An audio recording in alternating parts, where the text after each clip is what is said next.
You know, what I'm really hearing you talk about here is the idea of stakes, right? The idea of your readers have to believe that the stakes are really high, like somebody really might get murdered. And I read this interview with you where you talk about reading Lord of the Rings, and of course, people frequently compare you to Tolkien, and feeling betrayed that, okay, if you haven't read Lord of the Rings, you've had many decades, so this is your spoiler alert, okay?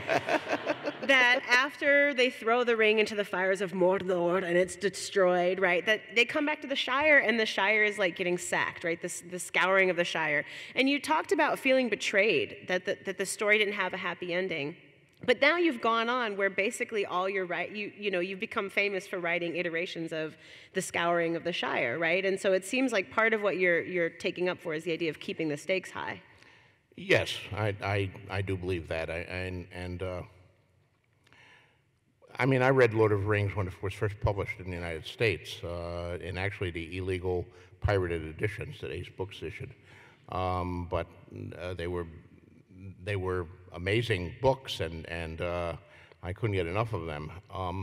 But I was only like 13 years old or something like that. So when the ring went into the volcano, I said, well, what are all these? What's the end of the story now? Why is there so much more? And then I hit the scouring of the Shire, and I realized that it wasn't the unequivocal happy ending, yay, hoo, the heroes have won, that I thought it would be. And I really didn't understand it as a 13-year-old. But, of course, I reread Lord of the Rings every few years, and I've come to not only understand it, but have a deep appreciation of it. I mean, Peter Jackson's movies are brilliant, I think. They're as good an adaptation of Lord of the Rings that you could possibly get. But I do miss the scouring of the Shire, which he doesn't include. It's an important part of the book, and it says something important, and I took that to heart. The other thing about reading Tolkien, of course, is, and like Wonder Man, it had a similar effect, is in Fellowship when Gandalf dies. What the hell? Gandalf died? You can't kill Gandalf. He's the head guy. He knows everything that's going on. How would it? The other characters seemed like kids compared to Gandalf.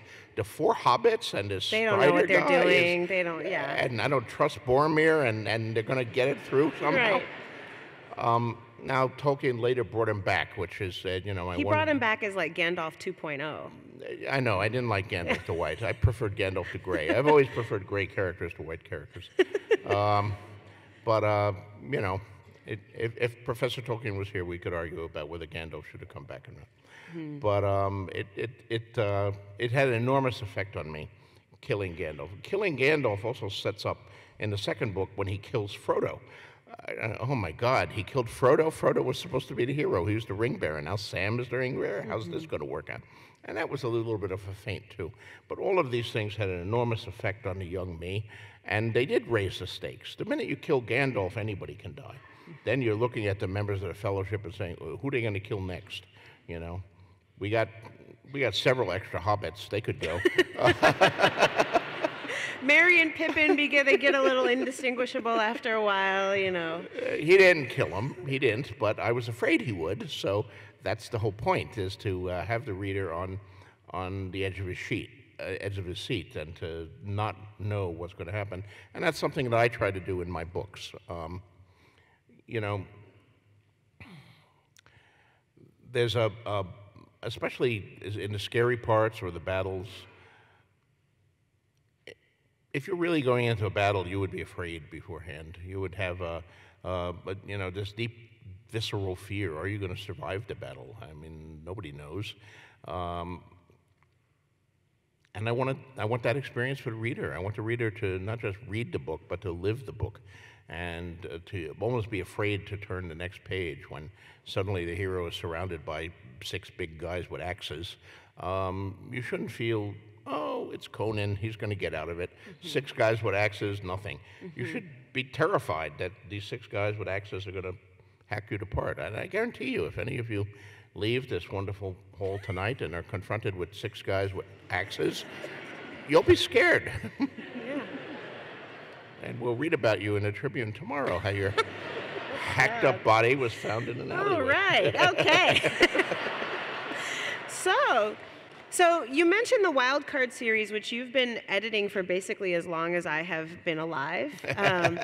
And it's a really cool concept, not only for the reasons you mentioned about really engaging with what are the real stakes of superpowers, but also because it's a shared universe, and you've collaborated on these edited stories written by over 50 authors working collaboratively, and you've also edited multiple anthologies. Now, my personal opinion, which you may agree or disagree with, is that a good editor is actually a much rarer thing than a good writer. So I was wondering if you could talk a little bit about your identity as an editor and how it may differ from your identity as a writer.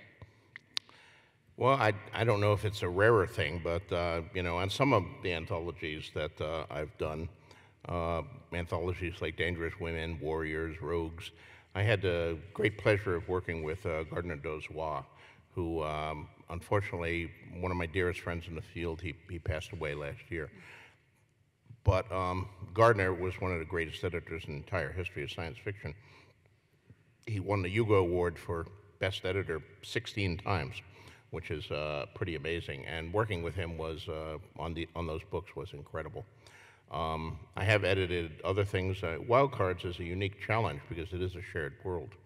I mean, when you're editing an ordinary anthology, not that any anthology is ordinary, but when you're editing a more conventional anthology, you're just buying good stories, and they may have a theme. It's, okay, the theme is unicorns. So you invite people to Chevrolet and they send you unicorn stories, but all you're looking at is it a good story, is it a bad story, how can it be improved? If it has flaws, how do you fix it? With a shared world, you still have that, but also all the stories have to fit together. Mm-hmm. They're all essentially parts of a whole. They can't have contradictions. They can't have duplications. So a lot more rewriting is required, a lot more working together, and a lot more editing. So the Wild Cards are a very challenging series to edit, but I enjoyed doing that. I actually sort of got into editing almost by accident. My first published book was actually a book I edited, not a book I wrote. At the beginning of my career, in 1973, I was nominated for the John W. Campbell Award for the Best New Writer in Science Fiction.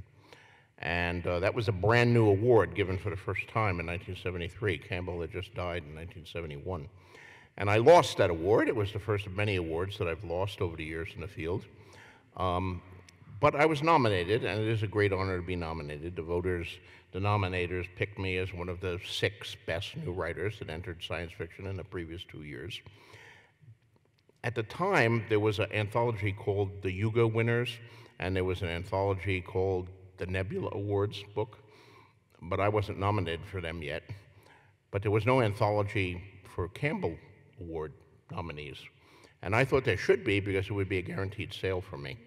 So after I lost at that very same convention, I went to some of the editors line and I said, why don't you have a Campbell Award anthology, just like you have the Hugo and Nebula anthologies?